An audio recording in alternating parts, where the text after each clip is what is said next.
Hi guys, thanks so much. I'm really excited to be here today. Yeah, my name is Emily Taggett. I actually hired Austin Chandler, for those who know him, as one of my first interns at Webcom. And then Morgan Day also used to work on the marketing team in my old office, so I feel really at home at Big Wing. Yeah, I love my team. Running OU social media is really fun. We're right above the Chipotle on Campus Corner.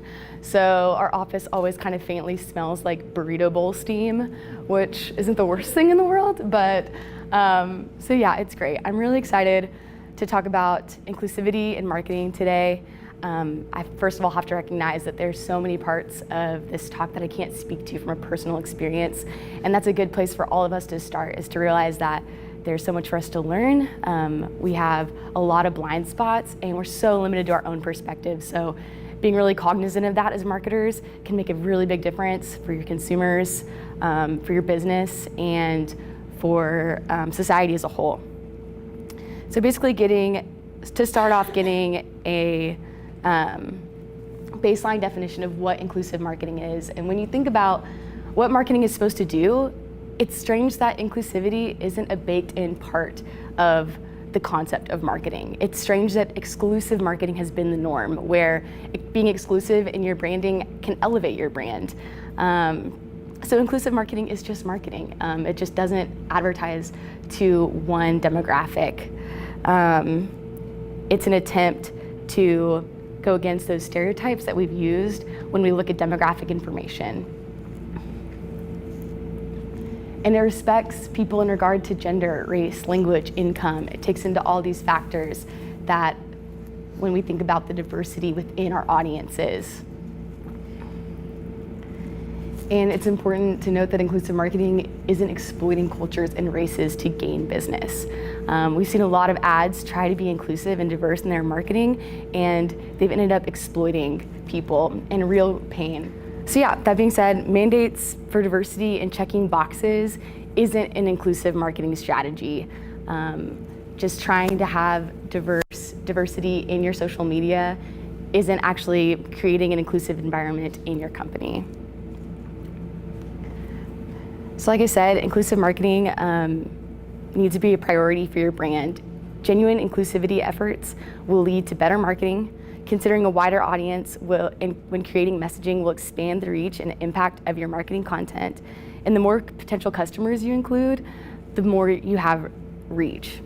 The more representation you have, the more people feel less defined by rigid gender roles, outdated stereotypes, or gender roles in society. So it's this amazing opportunity where consumer dollars are actually incentivizing companies to do a good thing for society. And it's incredible that we get to be a part of that. We get to be a part of creating social change and actually becoming better at our jobs.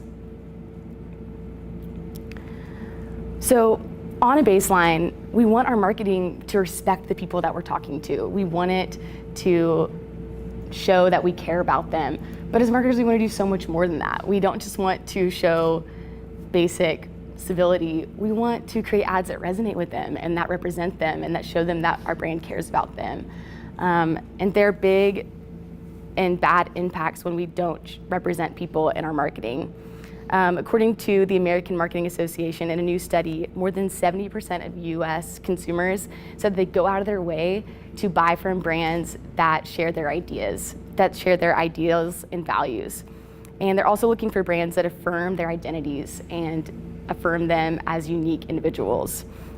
So there's a lot of potential to reach a broader audience if we ask ourselves, what can we do to be more compassionate, to be more cognizant of the diversity within our audiences, and how can we create more empathetic messaging that includes all people? So these are stats from a recent Forbes article about inclusivity in teams. Inclusive teams make better business decisions 87% of the time. Teams that follow an inclusive process make decisions 2 times faster with half the meetings, and decisions made and executed by diverse teams delivered 60% better results. So with inclusivity as a priority, you're gonna make your content more accessible to a bigger audience, and you're gonna appeal to an audience that thinks that inclusivity and diversity is an important value. Inclusion matters as a society. This is a study done by Nicole Martins. She used the term symbolic annihilation, which was coined in a study way earlier, where she looked at the media effects of children watching TV. And what she found was that white boys would report higher levels of self-esteem after watching media, and girls and minorities would report lower self-esteem after this. And she used the term symbolic annihilation, which basically says that if you don't see yourself represented in media, you somehow feel unimportant. And when you see yourself only in really specific roles, especially if those roles are undesirable or not what you want to do with your life, you feel like you have a very limited role to play in society. So people internalize the marketing messages that we create, and we have to be so cognizant of that. And at the end of the day, we're storytellers. Our marketing efforts are part of a larger narrative that can impact society for better or for worse. And we have a social obligation to represent all people in the media with compassion and to be really, really thoughtful about it. One thing that most companies agree with is that we have to do better in 2018 and 2019. The stakes are really high for brands that don't adapt, that don't make inclusivity a priority, and they're even higher for brands that do it and do it carelessly and end up offending people or creating really, really tone-deaf ads, as we've seen. And I was talking to Morgan earlier before starting the session, and we were talking about it's really easy to see the brands that mess up in big ways, but it's a lot harder to see the microaggressions that we may have in our marketing, and that's really important to take note of too, to remember that yeah, it's easy to look at ads and be like, oh, they were so dumb, how did this get through so many levels of review? But what's slipping through review on our levels that we're not noticing that could be harmful? So you guys probably remember the Dove ad in 2017. It was immediately criticized. They had to apologize and take down the ad. It evoked really racist imagery from Victorian soap commercials. A spokesperson said, Dove is committed to representing the beauty of diversity. In an image we posted this week, we missed the mark in thoughtfully representing women of color, and we deeply regret the offense that this caused. And on Facebook, people were asking, what was the mark? How did this make it through levels of review? It had people asking, was there diversity at the planning table when you guys released this ad? And so I also thought it was important to include a quote from Lola, who is the woman in the ad. She wrote a response the next day. She said that she really liked the Dove team. She thought they were trying to do something good in their inclusivity efforts, but they have to be more thoughtful. She said you have to consider the impact that images have, specifically when it comes to marginalized groups of women. It's important to examine whether your content shows that your consumer's voice is not only heard, but also valued. And in this tweet that you can see on the screen, they made the same mistake. They did the before and after imagery again in another tweet. And so people were like, okay, we were willing to recognize that, you know, you made a mistake and you're gonna make efforts to be more inclusive the next go around. But by the time they did it again, they were like, okay, this is a systematic problem. This cannot be fixed with diversity efforts. This has to be inclusivity that begins at the core of your organization. And then we remember the Pepsi ad, also of 2017. It's another perfect example of how diversity is not an inclusivity effort. This ad had a lot of diversity, but it came across as a really shallow exploitation of real pain in a time when there were important marches and protest for injustices happening around the world. So it's really important never to position your product or your brand as the hero in the narrative. A social worker and activist, Feminista Jones, said, brands should never make light of social issues related to people suffering. They should instead focus on selling their products in ways that don't exploit the pain of suffering or marginalized people. Uber has also been in the news a lot for messing up in inclusivity and diversity efforts. For Wife Appreciation Day, they took advantage of that and tried to capitalize on the hashtag and promote Uber Eats as a way to save your wife from having to cook that night. So people obviously were very upset by this, and I loved all like the men coming out on Twitter and being like, what is wrong with you? I cook every single night. So obviously, when they looked at the demographic, they relied on outdated gender roles to try to create marketing material. And they had a huge backlash. They had to take down the ad and apologize. Another way that brands can really miss the mark is through tokenism. And that's a practice of including a small number of people to give the illusion of sexual or racial equality without actually doing the hard work to make it a real part of your organization. So it forces an individual to become the voice for a larger group, and it's extremely damaging when that happens over time, especially. It can happen when an industry isn't prioritizing inclusivity, and it's looking for a solution that's quick and easy. And it also, again, involves mandates and checking boxes. It can be ignited by a desire to be trendy or popular without thinking really critically about what you're doing. So finally, how can we do better? Looking at brands like Pepsi and Dove and Uber, it's really obvious that a pivot in strategy isn't going to be enough to be inclusive. You can't just make inclusive marketing a part of your strategy. It has to be so much more than that. It starts at the core of an organization. It's a long-term and forward-thinking approach that starts at the top and involves all levels of the organization. And it's recognizing how your own experiences and comfort levels are going to affect the way that you work, and they're going to affect how you market and the material that you create. So these are great places to start. For one, diversifying your team. That's the most important. You got to hire interns and staff in leadership with diverse backgrounds and invite that range of perspectives to the planning table. Also, you have to look outside your team when it makes sense. You're not going to be able to have every single perspective on your team. So there's a lot of times when you're going to have to go out and ask and educate yourself. Creating inclusive copywriting is so important. We all know as language people that language and styles have coded meanings, have obvious or not so obvious meanings that can include or exclude people. So you'll want to consider when it's appropriate to use gendered or non-gendered pronouns, and just be careful with your word choice in general. And then start with the hardest voices to find. Go through and look at who you've missed and start with them first, make them a priority.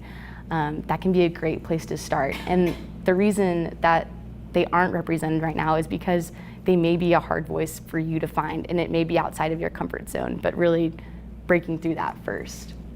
And then next, do the research. Just be really curious. There's so much we don't know, and we're so limited to our own experiences and our own perspectives. So do what you can to educate yourself, stay updated, follow organizations that are doing it well, follow social media brands that are doing it well, and reach out to organizations and see what you can learn from them to improve what you're doing for your own company. And then finally, ask tough questions of yourself.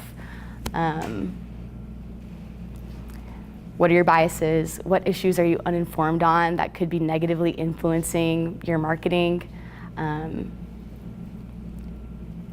Brands with really good intents to be inclusive have been exclusive and have created tone-deaf ads. So your intentions don't matter once you run the ad. You have to think about the effect that's gonna have. So, hello. So start with yourself, ask yourself tough questions, and move on from there.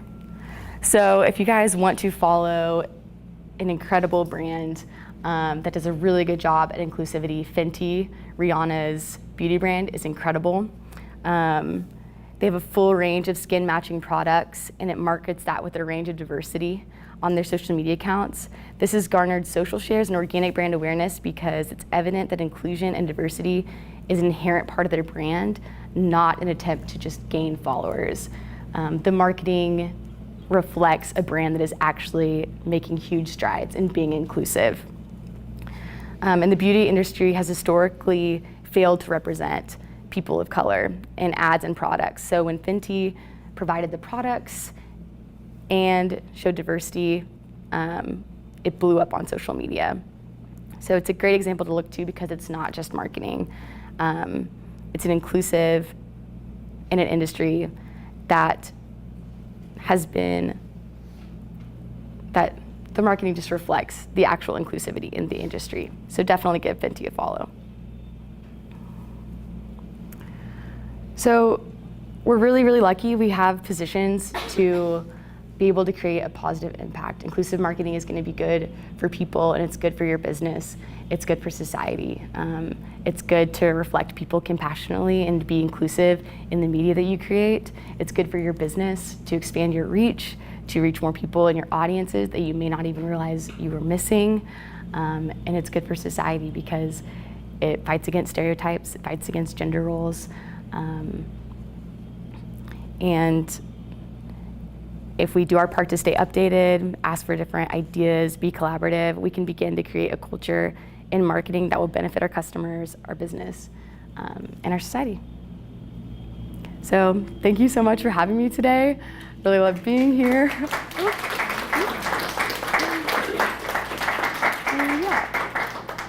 Would you be willing to take any questions? Yeah, for sure, definitely. Do you have any questions for him? Yeah. What if you are, let's say, at an agency, not necessarily here, but any marketing and you have a lot of clients, a lot of campaigns, and you're trying what you think is your best to be an inclusive marketer, but your clients aren't accepting that, or they're kind of shooting your ideas down, and they're doing it in such a way that they're not being explicit about why. Yeah. They're doing that you kind of have an inkling of it might be that they're not into inclusive marketing. Do you have any ideas on how to approach that? That's a really good question. That actually happens a lot at OU when we are being inclusive. We shared a post for National Hijab Day and got a ton of backlash on Facebook. And my thought was, once it goes to social media, those voices became regulated. They were self-regulating. So people who were being hateful, people were commenting back, and it started a dialogue. And that's definitely not what I want. I don't want to put people out there I don't want to put people out there in my marketing to experience hate from other people. But I kind of think it's something that we should just do. And people who are not thinking that that's important can maybe just stop. How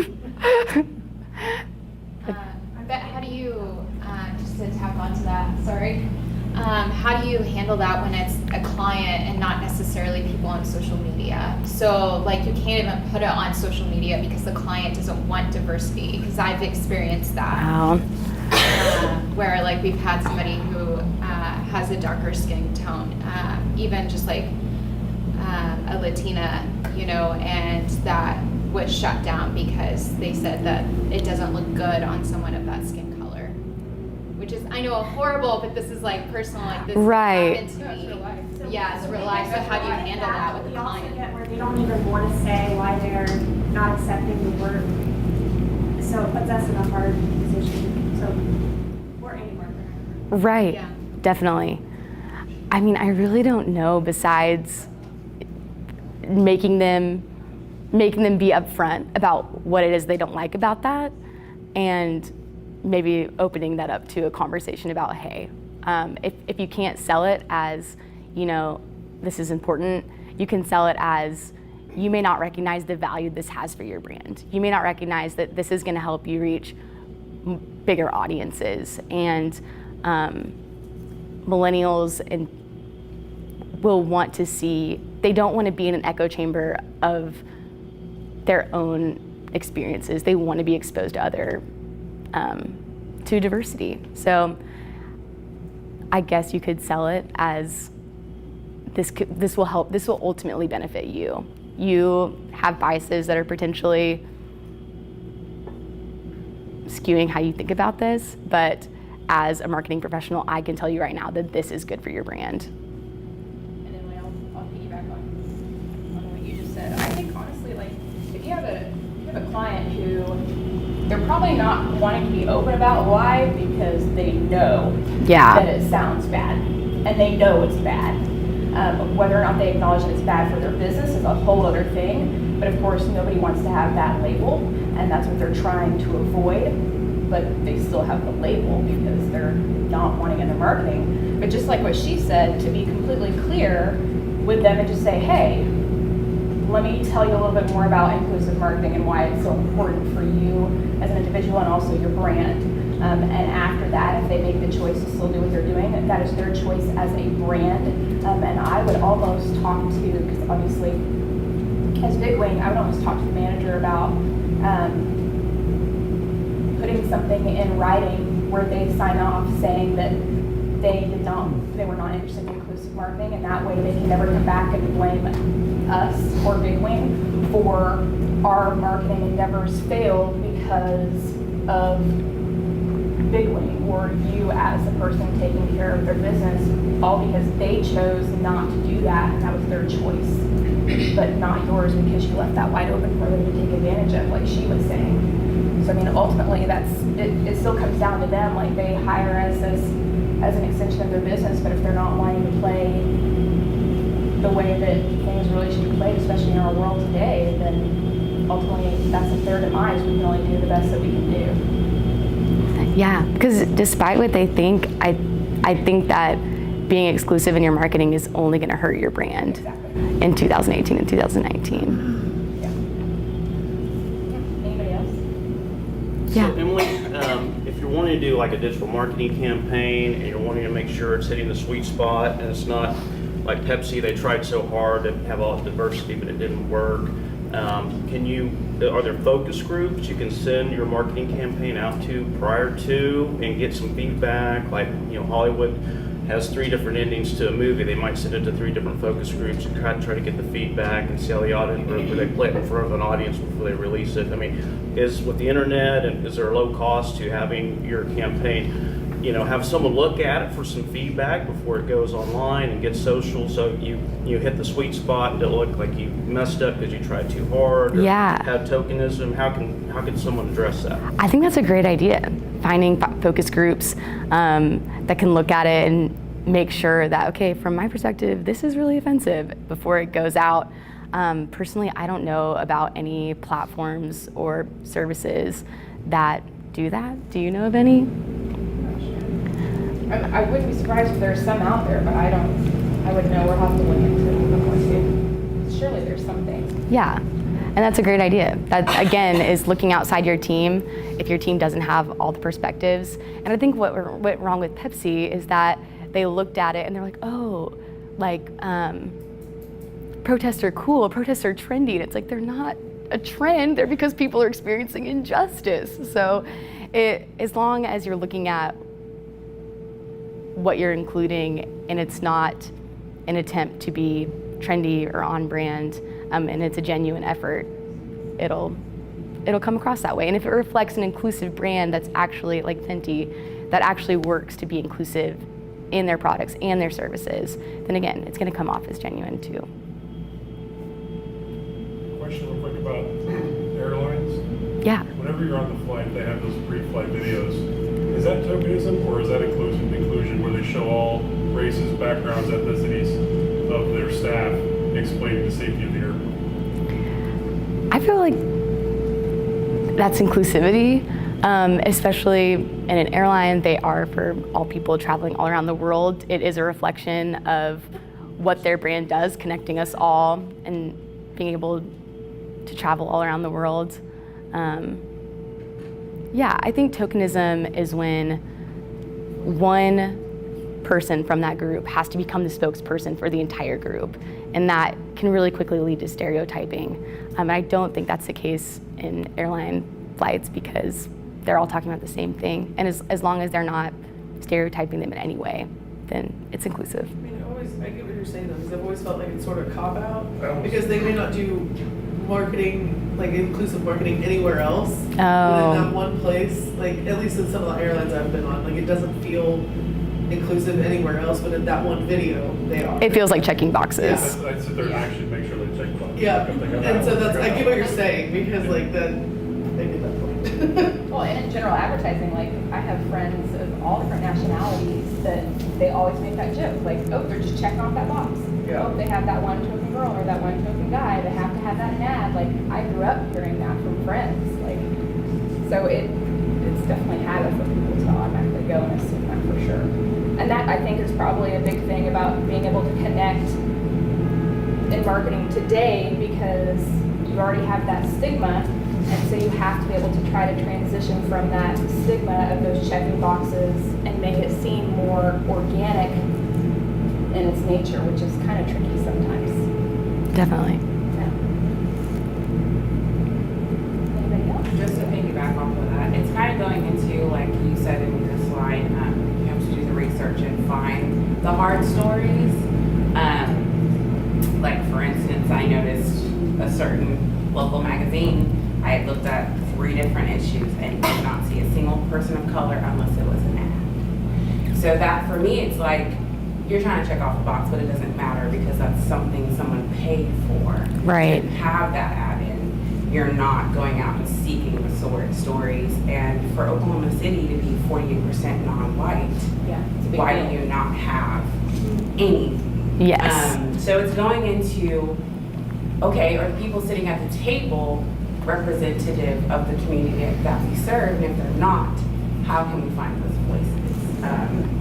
For the airline, if I see that and I can't go on your social media and see 1 of 10 posts that have a person of color, I'm gonna think you're full of it. Like, Definitely. If it's not holistic, if it only exists in certain parts, and then even if that's something that you're trying to change, know that, okay, in the past, this is how we have been. If we want to change that, we got to do this across the board. So don't start with one thing, flood everything with those different messages instead of starting with one. Because even if I see that first one, I'm going to go back to your social channel and be like, okay. yeah. So it's more of making sure, even though you're checking off boxes, like make sure you're doing that in a genuine way. Don't just use their faces, use their stories, use their background.